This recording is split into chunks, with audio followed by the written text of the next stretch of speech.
O programa A Gente em Destaque vai conversar hoje com o jornalista Ferdinando Casagrande, que lançou no fim de 2019 esse livro aqui, A História do Jornal da Tarde. Para quem tem mais de 30 anos e acompanha um pouco a história da imprensa no Brasil, sabe da importância que teve esse jornal aqui para o nosso país. Muito obrigado pela sua presença aqui no nosso programa. Eu que agradeço a oportunidade. Queria começar essa nossa conversa falando um pouquinho sobre a sua trajetória, para a gente entrar no livro. Você até conta um pouco no livro da sua história com seu pai, que levava o jornal, né? Mas você é nascido em São Paulo mesmo? Exato, eu nasci em São Paulo, cresci em São Paulo, né? Vivi lá a maior parte da minha vida. Hoje já não moro mais na capital. E eu, no início, quando eu estava na escola, eu queria ser escritor, né? Gostava de escrever.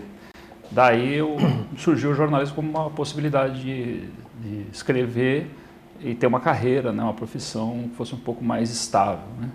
E meu pai era leitor do Jornal da Tarde, levava para casa todos os dias, como eu conto no livro, e eu me encantei por aquele jornal que era empolgante nos anos 80, né?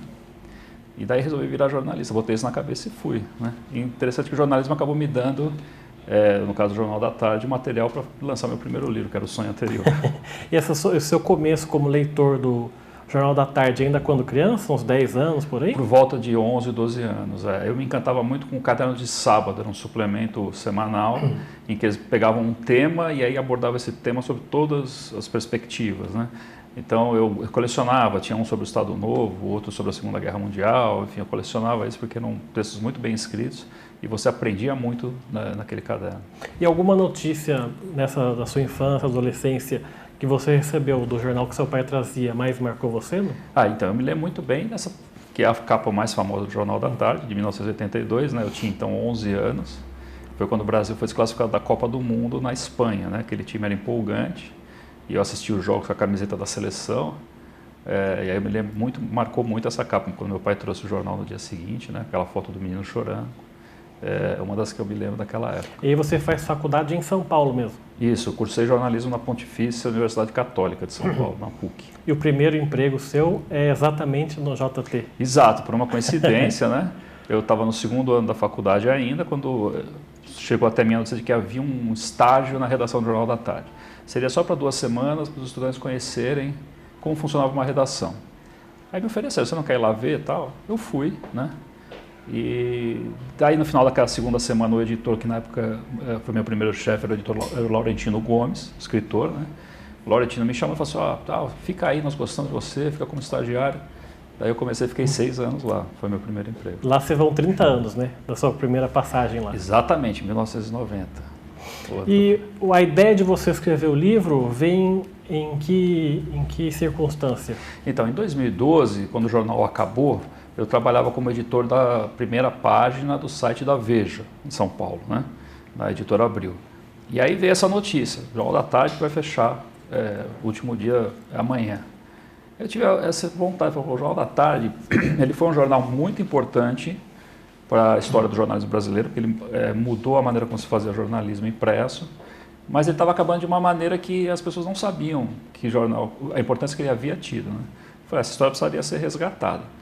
Foi assim que eu tive a ideia de escrever, só que eu estava trabalhando no site da Veja, não tinha muito tempo, né? Então eu deixei essa ideia assim um pouco no cenário.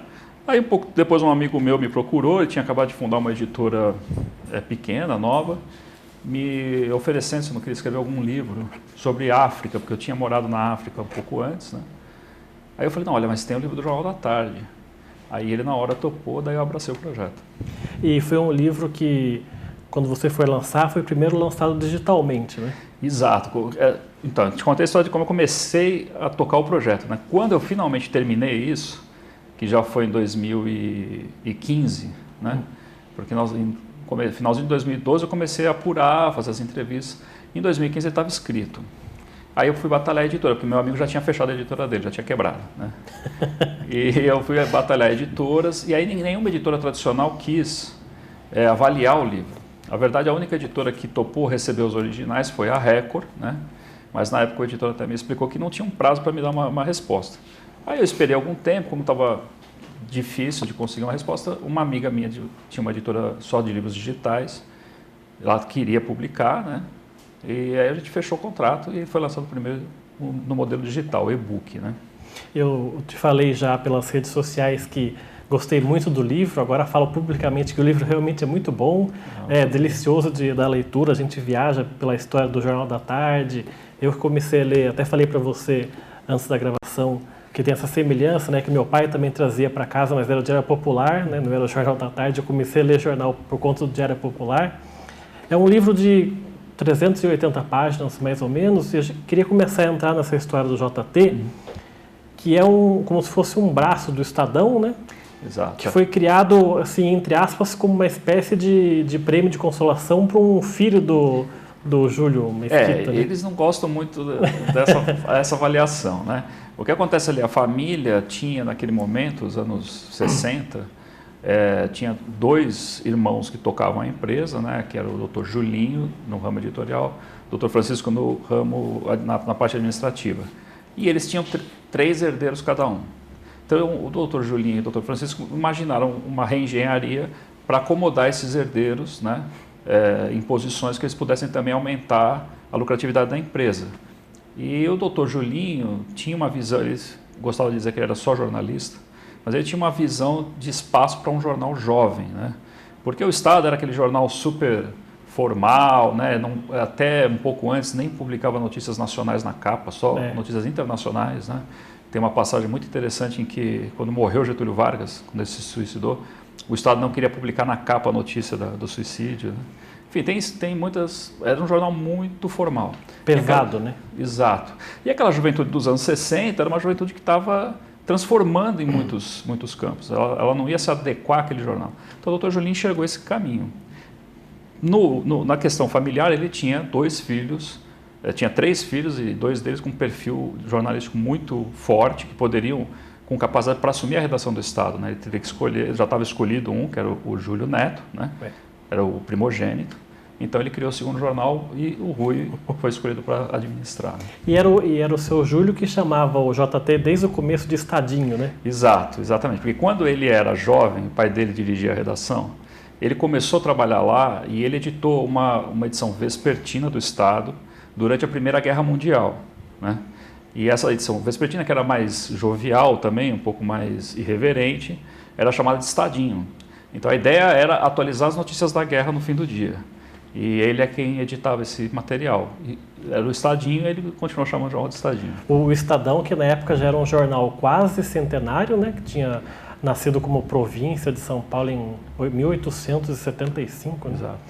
E o JT, ele tem um número 0 ali, numa edição de esportes, né? Exato, não foi um número 0, foi realmente uma edição experimental. Uma experiência. Né? Aí era o 3º filho, Luiz Carlos Mesquita, que gostava de esportes. E morreu jovem, né? Morreu jovem, morreu com 40 anos, bem jovem. Ele gostava muito de esportes, então eles queriam testar um pouco essa nova linguagem, né, para o jovem, e o esporte era um ótimo campo. Aí eles chamaram o Mino Carta para criar a edição de esportes, seria o piloto, né, do Jornal da Tarde, mas ela foi às bancas, ela era semanal, saía no domingo à noite, depois da rodada, e ali eles testaram eles reinventaram um pouco a maneira de cobrir o jogo, né, de mandar o material para a redação, para dar tempo de imprimir para o final da rodada, já está nas bancas. Eles não vendiam em banca, vendiam na rua, na verdade, na fila do cinema, naquela época. Né? E o JT, eu li também um outro livro que fala de um outro jornal, que é o Jornal do Brasil, né, do César Mota, não sei se você já leu esse livro. Mas é impressionante a semelhança das épocas, da mudança da diagramação. E como o JT era um jornal novo, jovem, praticamente na mesma época no Rio, o Jornal do Brasil fez toda aquela reforma de diagramação, de distribuir as notícias. Teve as duas. Teve uma reforma gráfica.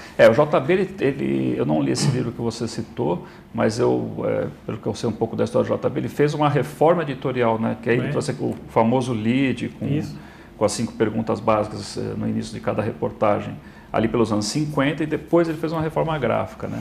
O Jornal da Tarde ele já chegou com essa proposta de usar muito espaço em branco e de que cada página você tivesse um conjunto de elementos. Foto, título e texto conversavam entre si. A ideia era que o leitor, ao olhar para a página, entendesse qual era aquele assunto sem necessariamente ter lido o texto. Você entrevistou quase 50 jornalistas, né, que fizeram parte do time do JT. E entre eles o Mino Carta, Sim. que é um dos jornalistas que mais fundou veículos no Brasil, né? Fundou Isto É, Jornal da Tarde, Veja, Quatro Rodas. A participação dele para o JT também é muito relevante, né? Sim, muito importante, porque o Mino, ele tinha... A formação do Mino Carta é artista plástico, né? Então, esse lado gráfico, ele tinha uma noção muito importante do que ele buscava. E ele é um cidadão italiano, né? Ele tinha trabalhado como jornalista na Itália também, antes de voltar ao Brasil para fundar Quatro Rodas.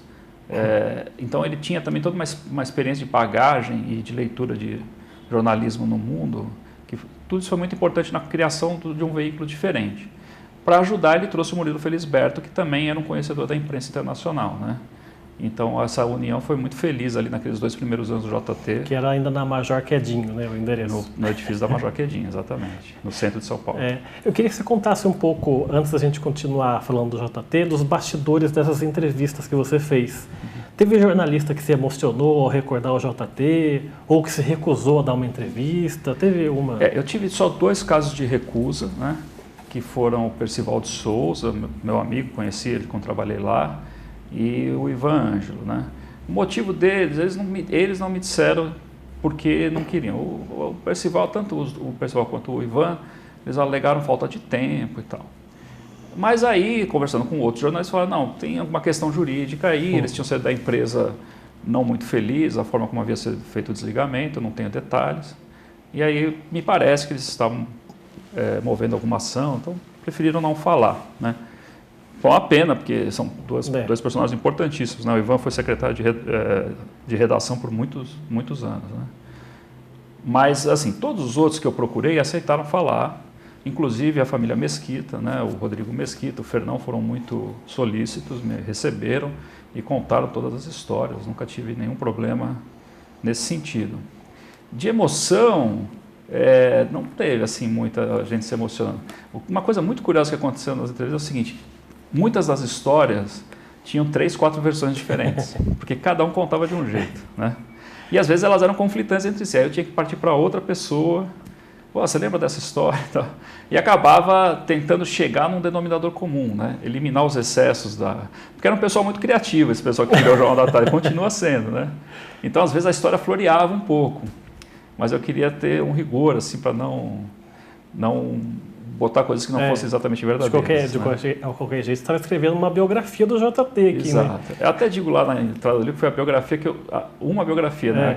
Aqui eu consegui reunir. Certamente, imagino, outras pessoas poderiam fazer um trabalho até com outros detalhes e ouvindo outras pessoas de outras épocas, né? Uma crítica comum que eu ouço de pessoas que trabalharam no Jornal da Tarde, jornalistas que foram da redação, pô, mas você nem citou meu nome. Mas é que foram 40 anos de redação. Não tinha como pegar todos não tinha também. Como saber todo mundo. E o seu campo de pesquisa, você tem um limite, porque uma hora a gente tem que entregar o livro, porque não tem como escrever mais. Você tentou procurar mais jornalistas, ou teve uma hora que... Como é que foi? Então, teve uma particularidade desse processo que foi assim: eu me mudei do Brasil em agosto de 2013, né? Eu me mudei para os Estados Unidos. Então, eu fiz todas as entrevistas, fiz a primeira pesquisa no Arquivo do Estado, e todas as entrevistas, quase todas, não todas, eu diria umas 38 entrevistas aqui antes de sair, né?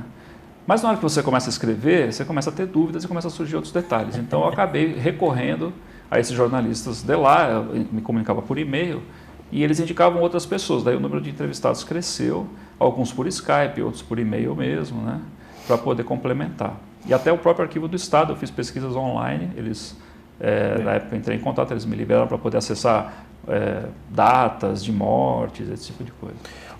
Para a gente encerrar esse bloco, eu queria que você falasse um pouco de uma das invenções do JT, que foi a sessão de cartas, né? Que não se praticava em nenhum jornal, e o JT implantou isso, né? Exato. O jornalismo no Brasil, naquela época, não tinha espaço para o leitor se manifestar, né? De fato, nenhum jornal tinha um espaço destinado a isso. foi uma das novidades que o Mino Carta trouxe. Ele se inspirou num jornal italiano, né, no Corriere della Sera, que tinha uma seção chamada Itália Domanda, né, e ele abriu esse espaço no Jornal da Tarde, o nome foi São Paulo Pergunta, né, onde o leitor poderia enviar sua carta, seja falando de alguma reportagem que estava publicada, ou fazendo questionamentos ao poder público, à sociedade, enfim, coisas que tinham a ver com o noticiário do dia. Ele abriu esse espaço, foi o primeiro jornal e depois dele todos E aí seguiram. se fixava muito mais o papel do JT em fazer o jornalismo de serviço, né? Exatamente, isso é outra coisa que não existia também. O serviço de restaurante, crítica de restaurante, cinema, teatro, era tudo considerado publicidade. Então os jornais não faziam, né? E o JT chegou entrou com esse perfil muito forte. Nós somos da cidade e aí nós vamos apresentar o que a cidade tem para as pessoas. O caderno chamava-se Divirta-se, né? E foi o primeiro a iniciar esse trabalho. Tá certo, a gente vai fazer então nossa primeira pausa aqui. O programa Gente em Destaque volta daqui a pouco. Até já.